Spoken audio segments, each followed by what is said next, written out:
അസ്സലാമു അലൈക്കും. Welcome back to Visal media. ഞാൻ ഫക്രുദ്ദീൻ പന്താവ്. ഞാൻ മുമ്പ് ഒരു വീഡിയോ ചെയ്തിരുന്നു ഹബീബായ നബിയെ സ്വപ്നം കണ്ട ഒരു ഡോക്ടറായ ഒരു പെൺകുട്ടിയെക്കുറിച്ചിട്ട്. പലരും ഒരുപാട് പേര് എനിക്ക് വിളിച്ചിട്ട് അവർക്കൊക്കെ ആ സ്വലാത്തൊന്ന് കേൾക്കണം, ആ സ്വലാത്തൊന്ന് വേണം, എല്ലാവർക്കും ഹബീബായ നബിയെ സ്വപ്നം കാണണം. വലിയ സ്വലാത്തിനോടുള്ള വല്ലാത്ത പ്രണയം കൊണ്ടാണ് ഒരുപാട് പേര് വിളിച്ചവരുണ്ട്, വാട്സപ്പ് ചെയ്ത ആളുകളുണ്ട്. ഇപ്പോൾ ഞാൻ ആ വീഡിയോയിൽ ഞാൻ പറഞ്ഞിരുന്നു, ഒരു ഡോക്ടറായ ഒരു പെൺകുട്ടി വീട്ടിൽ കുറേ പ്രശ്നങ്ങളുണ്ടായി, വിഷമങ്ങളുണ്ടായി. അങ്ങനെ അതിൻ്റെ പരിഹാരമായിട്ട് സ്വലാത്ത് പതിവാക്കി.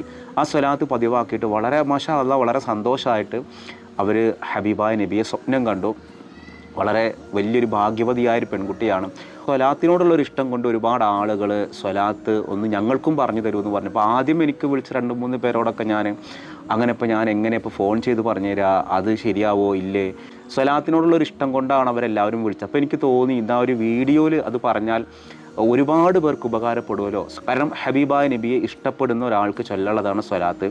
അപ്പോൾ ആ ഒരു സ്വലാത്ത് ഏതാണ്, ഹബീബായ നബിയെ സ്വപ്നം കാണാനും ഉപകരിക്കുന്ന ഒരു സ്വലാത്ത് ഉണ്ട്. ആ സ്വലാത്ത് ഏതാണെന്ന് അറിയാൻ സ്വലാത്തിന് ഇഷ്ടപ്പെടുന്ന എല്ലാവർക്കും ആഗ്രഹം ഉണ്ടായിരിക്കും. അപ്പോൾ ആ സ്വലാത്ത് ഞാൻ പറഞ്ഞുതരാം ഇൻഷാ അല്ലാഹ്. അതോടൊപ്പം ഇന്ന് മസ്ജിദുൽ ഹറമിൽ കണ്ടൊരു സന്തോഷമുള്ള ഒരു കാഴ്ച ഉണ്ടായിരുന്നു. ആ കാഴ്ചയുടെ വിശേഷങ്ങളും കൂടി പറഞ്ഞിട്ട് നമുക്ക് ഇൻഷാ അല്ലാഹ് സ്വലാത്തിൻ്റെ കാര്യത്തിലേക്ക് വരാം.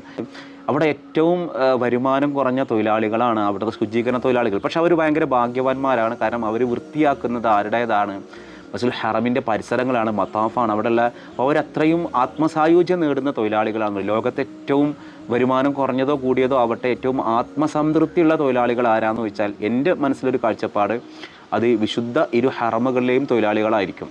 അപ്പോൾ ഇന്നലെ അവിടെ കണ്ട കാഴ്ച എന്താണെന്ന് വെച്ചാൽ, അബൂബക്കർ എന്ന് വലിയൊരു തൊഴിലാളി അവിടെ മസ്ജിദുൽ ഹറമിൻ്റെ അവിടെ വൃത്തിയാക്കുന്ന സമയത്ത് ഒരാൾ വന്നിട്ട് തീർത്ഥാടകർക്കെല്ലാം മുസല്ല കൊടുക്കുന്നുണ്ട്, നിസ്കാരപ്പായ.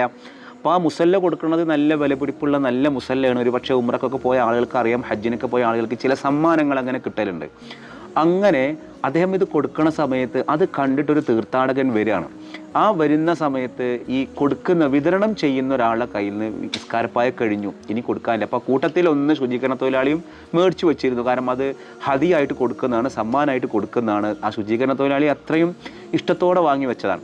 പക്ഷെ അവിടെയുള്ളൊരു തീർത്ഥാടകൻക്ക് അത് കിട്ടിയില്ല എന്ന് കണ്ടപ്പോൾ ആ ശുചീകരണ തൊഴിലാളി തനിക്ക് കിട്ടിയ ആ സമ്മാനം ആ ശുചീകരണ തൊഴിലാളി എന്ത് ചെയ്തു, ആ തീർത്ഥാടകന് കൊടുക്കാൻ കാണിച്ചൊരു സന്മനസ്സുണ്ട്. ഇതാരോ വീഡിയോ എടുത്ത് സോഷ്യൽ മീഡിയയിലിട്ടു. അത് വൈറലായി. മക്കയിലെ ഭരണാധികാരികൾ അദ്ദേഹത്തെ വിളിച്ച് ആദരിച്ചു എന്നുള്ളതാണ്. കാരണം അവിടെയുള്ള ഓരോ ശുചീകരണ തൊഴിലാളിയും മക്കയിൽ വരുന്ന തീർത്ഥാടകരെ സേവിക്കാനുള്ള ആളുകളാണ്. അവിടെയൊക്കെ വൃത്തിയാക്കുക, തീർത്ഥാടകർക്ക് യാതൊരു പ്രയാസവും ഉണ്ടാക്കാതെ എന്തൊക്കെ സഹായങ്ങൾ കൊടുക്കാമോ അതൊക്കെ കൊടുക്കുക എന്നുള്ളതാണ്. അപ്പോൾ ആ മനുഷ്യൻ തനിക്ക് സൗജന്യമായിട്ട് കിട്ടിയ ആ നിസ്കാരപ്പായ ആ തീർത്ഥാടകർക്ക് കൊടുക്കാൻ കാണിച്ച ആ സന്മനസ്സുണ്ടല്ലോ, ആ സന്മനസ്സിനെയാണ് മക്കയിലെ ഭരണാധികാരികൾ വിളിച്ച് അദ്ദേഹത്തെ ആദരിച്ചത്. അദ്ദേഹം ഒരു ബംഗ്ലാദേശുകാരനാണ്, അബൂബക്കർ എന്നാണ് പേര്. കാരണം മക്കത്തുനിന്ന് അല്ലെങ്കിൽ മദീനത്ത് നിന്നൊക്കെ ഒരു സമ്മാനം കിട്ടുക എന്ന് പറഞ്ഞാൽ പല സമ്മാനങ്ങൾ കിട്ടുന്നവരുണ്ട്. എന്നോട് പല തീർത്ഥാടകരും പല അനുഭവങ്ങൾ പറയലുണ്ട്.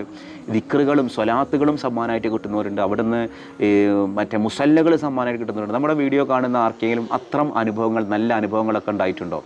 അങ്ങനെ വല്ല സമ്മാനങ്ങളൊക്കെ കിട്ടുന്ന മാഷാ അല്ലാഹ് അവരൊക്കെ മഹാഭാഗ്യവാന്മാരാണ്. ഈ അടുത്ത് എൻ്റെ ഒരു സുഹൃത്ത് വിളിച്ചു പറഞ്ഞതാണ്, അവിടുന്ന് വലിയൊരു സുഫി ഗുരുവിനെ പോലെയുള്ള ഒരാളെ കണ്ടുമുട്ടി, അദ്ദേഹത്തിന് സ്വലാത്തുകൾ സമ്മാനമായിട്ട് കൊടുത്തു എന്നൊക്കെ പറഞ്ഞത്. അപ്പോൾ അതൊക്കെ വലിയ സന്തോഷമുള്ള കാഴ്ചയാണ്. ഈ ഭൗതികമായിട്ട് കിട്ടുന്ന സമ്മാനത്തേക്കാൾ വലിയ സമ്മാനമാണ് അങ്ങനെ വല്ല സ്വലാത്തുകളും ദിക്റുകളൊക്കെ തനിക്ക് ചൊല്ലാനുള്ളൊരു സമ്മാനമായിട്ട് കിട്ടുക എന്നുള്ളത്. അപ്പോൾ ആ ഒരു സന്തോഷമാണ് നമ്മൾ ഇന്ന് പങ്കുവെക്കുക. അദ്ദേഹത്തിൻ്റെ ആ ഒരു മനസ്സ്, ത്യാഗ മനസ്സ്. എവിടെ നിന്നാണ് ഈ വർക്ക് ചെയ്യണത്? മസ്ജിദുൽ ഹറമിൽ നിന്ന്. അവിടെ നിന്ന് കിട്ടുന്നൊരു സമ്മാനം തിരിച്ചു കൊടുക്കുക എന്ന് പറഞ്ഞാൽ എന്താ പറയുക, അത് ഒരിക്കലും ചെയ്യൂല. അപ്പം എൻ്റെ ഒരു സുഹൃത്ത് മദീനത്ത് പോയിട്ട് വന്നിട്ട് പറഞ്ഞതാണ്, അവിടുത്തെ റൗദ ഷെരീഫിൽ നിന്ന് അടിച്ചു പോരുമ്പോൾ കിട്ടുന്ന അത് സൂക്ഷിച്ചു വെച്ച ഒരാളെ വീട്ടിലേക്ക് വിരുന്ന് പോയ ഒരാളിങ്ങളുടെ അനുഭവം പറഞ്ഞു. അപ്പോൾ അദ്ദേഹം അതൊക്കെ കാണിച്ചു കൊടുത്തു എന്നുള്ളതാണ്. അപ്പോൾ അതൊക്കെ വളരെ സ്നേഹത്തോടു കൂടിയിട്ട് അവിടുത്തെ ആസാറുകൾ സൂക്ഷിക്കുന്ന ആളുകളുണ്ട്. അതൊന്നും ഒരാൾക്കും വിട്ടുകൊടുക്കൂല. കഅബയുടെ കില്ലൊക്കെ കിട്ടുന്ന ഭാഗ്യമുള്ള ആളുകളുണ്ട്. അതൊക്കെ കൊടുക്കണം എന്നുണ്ടെങ്കിൽ അത്രയും ത്യാഗം ചെയ്യണം. ഈ മനുഷ്യൻ അവിടുന്ന് കിട്ടിയൊരു മുസല്ല അതൊരാൾക്ക് സമ്മാനിക്കുന്നു എന്നുള്ളതൊരു വലിയൊരു നല്ല മനസ്സിൻ്റെ ഉടമയാണ്. അപ്പോൾ ഇൻഷാ അല്ലാഹ് ആ ഒരു വിശേഷമാണ് കൂട്ടത്തിൽ പങ്കുവെക്കാനുള്ളത്. ഇനി നമുക്ക് ഈ സ്വലാത്തിൻ്റെ കാര്യം പറയാം. വിവിധ തരം സ്വലാത്തുകളുണ്ട്. സ്വലാത്തുൽ ഇസ്മിയ, സ്വലാത്തുൽ ലാ ഇസ്മിയ, അതേപോലെ സിഫത്തുകൾ പറഞ്ഞുള്ള സ്വലാത്ത്. ഇങ്ങനെ സ്വലാത്ത് പല കാറ്റഗറിയാണ്. അപ്പോൾ നിങ്ങൾ ഏത് സ്വലാത്ത് ചൊല്ലിയാലും നിങ്ങളുടെ മനസ്സിന് വിശുദ്ധി ഉണ്ട് എന്നുണ്ടെങ്കിൽ ഹബീബായ നബിയെ നമ്മൾ മനാമിലും യഖീനിലൊക്കെ കാണും. അതിനുള്ള നമ്മുടെ കൽബ് ആദ്യം എന്താവണം, അതിനനുസരിച്ചിട്ട് ഹബീബായ നബിയെ കാണാൻ മാത്രം കളങ്കരഹിതമാവണം. എന്നാലും എൻ്റെ ഗുരുനാഥൻ എന്നെ പഠിപ്പിച്ച ചില കാര്യങ്ങളാണ് ഞാൻ പറയുന്നത്. അത് നിങ്ങൾക്ക് ഒരുപാട് പേർക്ക് വളരെ എളുപ്പത്തിൽ ആ സ്വലാത്ത് ചൊല്ലിക്കഴിഞ്ഞാൽ ഹബീബായ നബിയെ മനാമിൽ കാണലുണ്ട്. അപ്പോൾ ഞാനിത് പറയുന്നത് അദബുകേടാവില്ല എന്ന് ഞാൻ വിചാരിക്കുന്നത്. കാരണം ഈ ഒരു വീഡിയോ കൊണ്ട് ആരെങ്കിലും ഒരാളുകൾ സ്വലാത്ത് ചൊല്ലിക്കഴിഞ്ഞാൽ അതിൻ്റെ ആ ഒരു പ്രതിഫലത്തിന് ഞാനും കൂടി കാരണമാവുമല്ലോ എന്ന് കരുതിയിട്ട് ഞാൻ പറഞ്ഞിരുന്നതാട്ടോ. കാരണം നിങ്ങൾ ഹബീബായ നബിയുടെ ഇഷ്ടം കൊണ്ട് പ്രണയം കൊണ്ട് നിങ്ങൾ സ്വലാത്ത് ചൊല്ലുക. ആ സ്വലാത്ത് ചൊല്ലുമ്പോൾ പറഞ്ഞു തരുന്ന ഒരാൾക്കും കൂടി അതിൻ്റെ ഒരു പ്രതിഫലം കിട്ടുമല്ലോ. പടച്ച റബ്ബാണ് ഈ ഒരു വീഡിയോ ഞാൻ ചെയ്യുന്നത്. പടച്ച റബ്ബിൻ്റെ പ്രതിഫലവും ഹബീബായ നബിയോടുള്ള പ്രണയവും മാത്രം മോഹിച്ചിട്ടാണ്. അപ്പോൾ ആ ഒരു രീതിയിൽ മാത്രം നിങ്ങൾ ഈ വീഡിയോ കാണാവൂ. അല്ലാതെ ഇതിന് നിങ്ങൾ മറ്റ് വ്യാഖ്യാനങ്ങളോ അല്ലെങ്കിൽ മറ്റർത്ഥങ്ങളോ ഒന്നും കൊടുക്കണ്ട. ഹബീബായ നബിയോടുള്ളൊരു ഇഷ്ടമുള്ള ഒരാൾ, കാരണം നമ്മൾ പഠിച്ചൊരു കാര്യമാണ് സൂറത്തുൽ ഹുജറാത്തിൽ പറഞ്ഞൊരു കാര്യം, വഅലമു അന്ന ഫീക്കും റസൂലല്ലാ, അതായത് നമ്മുടെ ഉള്ളിൽ റസൂലല്ല ഉണ്ട് എന്നുള്ളത്. അത് ഉണ്ടായിരുന്നു എന്നല്ല, സ്വഹാബികളോട് വെച്ചിട്ട് പറഞ്ഞതല്ല, നമ്മുടെ ഉള്ളിൽ റസൂലല്ല ഉണ്ട്. ആ റസൂലുള്ളാൻ്റെ ഉള്ളത് നമുക്ക് സ്വപ്നം കാണാൻ ആരിനൊക്കെ നമ്മൾ സ്വപ്നം കാണുന്നുണ്ട്. മമ്മൂട്ടിനെ, ദുൽഖർ സൽമാനെ, മോഹൻലാലിനെ, പിണറായി വിജയനെ, വെള്ളാപ്പള്ളി നടേശനെ, നമുക്ക് ഇഷ്ടപ്പെട്ട ഉസ്താദുമാരെ, ഇതൊക്കെ സ്വപ്നം കാണും. പക്ഷേ റസൂലുള്ളാനെ മാത്രം നമ്മുടെ ഉള്ളിലേക്ക് അതിൻ്റെ ഒരു ഇമേജിനേഷൻ പോലും വരുന്നില്ല. കാരണം നമ്മുടെ ഉള്ളിൽ റസൂലുള്ള ഉണ്ടാവേണ്ടേ, പക്ഷെ നമ്മുടെ ഉള്ളിൽ റസൂലുള്ള ഉണ്ട് എന്നുള്ള വിശുദ്ധ ഖുർആനിൽ പറഞ്ഞിട്ടുണ്ട്. അപ്പോൾ നമുക്ക് എന്തുകൊണ്ടാണ് നമുക്ക് റസൂലുള്ള എന്ന് പറയുമ്പോൾ നമുക്കൊന്നും ഉള്ളിൽ വരാത്തത്? അപ്പോൾ റസൂലുള്ള നമ്മുടെ ഉള്ളിൽ ഉണ്ടാവണം എന്നുണ്ടെങ്കിൽ നിങ്ങൾ കിടന്നുറങ്ങുന്നൊരു സമയത്ത് ഈ ഒരു സ്വലാത്ത്, ഞാൻ പറയുന്ന സ്വലാത്ത് നിങ്ങൾ പതിവാക്കാം. അത് പതിവാക്കി കഴിഞ്ഞാൽ നമുക്കൊന്നുമില്ല എന്നുണ്ടെങ്കിലും നമുക്ക് ആ സ്വലാത്ത് ചെല്ലുന്നതിൻ്റെ പുണ്യെങ്കിലും കിട്ടും. മാഷാ അല്ലാഹ്. സ്വലാത്ത് ചെല്ലുന്നതിൻ്റെ പുണ്യം എന്ന് പറഞ്ഞാൽ ഇസ്ലാം കാര്യത്തിൻ്റെ 5 കാര്യത്തിൽ ഒന്നാമത്തെ ഒരു കാര്യമാണ് ഷഹാദത്ത് കലിമ. ആ ഷഹാദത്ത് കലിമയുടെ നവാഫിലാണ് ദിക്റും സ്വലാത്ത് എന്നുള്ളത്. ഓരോ ഇസ്ലാം കാര്യത്തിലെ 5 എണ്ണത്തിന് നവാഫിലുകളുണ്ട്.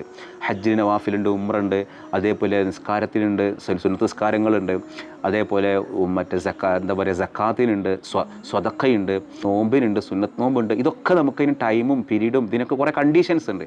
പക്ഷേ ദിക്റും സ്വലാത്തും ചെല്ലാൻ ആ കണ്ടീഷൻസ് ഒന്നും ഇല്ല. അപ്പോൾ ഞാൻ ഈ പറയുന്ന കാര്യങ്ങൾ ചെയ്യുക, ഒതുടുത്തിട്ട് വരിക. ദിവസവും നമ്മൾ ഒതുടുക്കൽ നമ്മൾ മറക്കരുത്. ഒതുടുത്തിട്ട് നിങ്ങൾ ഭാര്യയും ഭർത്താവായ ആളുകൾ ഒതു മുറിയുന്നത് കൊണ്ടൊന്നും പ്രശ്നമില്ല. കിടക്കുമ്പോൾ നമ്മൾ ഒതുടുക്കുക. ഒതുടുത്ത് കിടന്നിട്ട് ഞാൻ ഈ പറയുന്ന സ്വലാത്ത്, സ്വല്ലല്ലാഹു അലാ മുഹമ്മദ് വൽ ആലി കുല്ലിഹിമി വസല്ലം, ഞാൻ ഇവിടെ എഴുതി കാണിച്ചിട്ടുണ്ട് അറബിയിൽ, സ്വല്ലല്ലാഹു അലാ മുഹമ്മദ് വൽ ആലി കുല്ലിഹിമി വസല്ലം. ഒന്നുകൂടെ ഞാൻ പറഞ്ഞുതരാം. സ്വല്ലല്ലാഹു അലാ മുഹമ്മദ് വൽ ആലി കുല്ലിഹിമി വസല്ലം എന്ന സ്വലാത്ത് നമ്മൾ ചൊല്ലുക. ആ ചൊല്ലുന്ന സമയത്ത് നമ്മളിങ്ങനെ മനസ്സിൽ കരുതുക. മദീനത്തെ പള്ളി നമ്മൾ വീഡിയോ കണ്ടിട്ടുണ്ടാവില്ലേ, ആ മദീനത്തെ പള്ളിയുടെ റൗളാ ഷരീഫിലേക്ക് നമ്മൾ പോകുന്നത് ഇങ്ങനെ മനസ്സിൽ കാണാം. ആ മനസ്സിൽ കണ്ടിട്ട് നമ്മുടെ ഉള്ളിൽ നിറയെ സ്വലാത്തുകൾ, ആദ്യത്തെ 2-3 ദിവസങ്ങൾ മൊബൈലിൽ നോക്കിയിട്ട് സ്വലാത്ത് ചെല്ലേണ്ടത് നിങ്ങൾ സാധാരണ ചെല്ലുന്ന ഒരു സ്വലാത്ത് ആയിക്കൊള്ളുന്നില്ല. അപ്പോൾ ഈ ഒരു സ്വലാത്ത് നിങ്ങൾ ചൊല്ലിയിട്ട് ആ റൗളാ ഷരീഫിൻ്റെ അവിടെ നമ്മുടെ മൈൻഡിൽ അതിങ്ങനെ ഉണ്ടാവണം, നമ്മൾ അവിടെ പോയി നിൽക്കുകയാണ് എന്നുള്ളത്. അങ്ങനെ ഈ സ്വലാത്ത് നമ്മൾ ചൊല്ലിയിട്ട് മനസ്സിൽ നമ്മൾ ദുആ ചെയ്യുക. നമ്മൾ ഹബീബായ നബിയെ മനാമിൽ കാണണം എന്നുള്ളത് മനസ്സിൽ കരുതുക. നമ്മൾ അങ്ങനെ അതൊരു പതിവാക്കാം. ഒരു 10-12 തവണ നമ്മൾ ആ സ്വലാത്ത് ചൊല്ലുക. എത്ര തവണ നമ്മൾ ഉറങ്ങാതിരുന്ന് ചെല്ലുക എന്നുള്ളതല്ല, അത് ചൊല്ലിയിട്ട് നമ്മൾ കിടന്നുറങ്ങുക. നമ്മുടെ മനസ്സ് റസൂലുള്ളാൻ്റെ ഒരു സ്വഭാവത്തിലേക്ക് നമ്മുടെ മനസ്സ് വരണം. റസൂലുള്ളാൻ്റെ സ്വഭാവം കാരുണ്യമാണ്. നമ്മുടെ മനസ്സിൽ നിന്ന് മറ്റുള്ളവരോടുള്ള വെറുപ്പ്, വിരോധം, വിദ്വേഷം ഇതൊക്കെ ഒഴിവാക്കിയിട്ട് മനസ്സിൽ കാരുണ്യം മാത്രമാക്കി. നിങ്ങൾ ആരോടെങ്കിലും വിരോധമുണ്ടോ, ഇമ്മാട് പണക്കുണ്ടോ, ഭർത്താവിനോട് പണക്കുണ്ടോ, മറ്റാരോടെങ്കിലും ആ പിണക്കങ്ങളൊക്കെ നമ്മൾ ഒഴിവാക്കിയിട്ട് വെറുപ്പുകൾ ഒഴിവാക്കുക, വിദ്വേഷങ്ങൾ ഒഴിവാക്കുക. ഉള്ളിൽ നിറയെ റസൂലുള്ളാൻ്റെ സ്വഭാവം എന്ന് പറഞ്ഞാൽ അത് വമാ അർസൽനാക ഇല്ലാ റഹ്മത്തൽ ലിൽ ആലമീൻ എന്നാണ്. റഹ്മത്താണ്, കാരുണ്യമാണ്. ആ ഒരു കാരുണ്യത്തിലേക്ക് നമ്മുടെ മനസ്സ് വരുന്ന സമയത്ത് എല്ലാവരോടുള്ള വിരോധം, വിദ്വേഷമൊക്കെ ഒഴിവാക്കുന്നു. അപ്പോൾ നമ്മുടെ മനസ്സ് ക്ലിയർ ആവാൻ തുടങ്ങും. അങ്ങനെ നിങ്ങൾ ഇത് പതിവാക്കാൻ തുടങ്ങുക. ഒന്നെടുത്ത് കെടുക്കുക. എന്നിട്ട് സ്വല്ലല്ലാഹു അലാ മുഹമ്മദ് വൽ ആലി കുല്ലിഹിമി വസല്ലം സ്വലാത്തുകൾ ചൊല്ലുക. ആ സ്വലാത്ത് ചൊല്ലിയിട്ട് മനസ്സിനുള്ളിൽ പ്രാർത്ഥിക്കുക. റസൂലുള്ളാഹിൻ്റെ മുഖം, അതായത് ആ ഒരു റൗളാ ഷരീഫ് നമ്മുടെ മനസ്സിൽ കണ്ടിട്ട് അങ്ങനെ കെടുക്കുക. ഇൻഷാ അല്ലാഹ് സന്തോഷമുള്ളൊരു ദിവസം നിങ്ങളെ കാത്തിരിക്കുന്നുണ്ടാവും. ആ സന്തോഷം നിങ്ങൾ അനുഭവിക്കാൻ കഴിയും.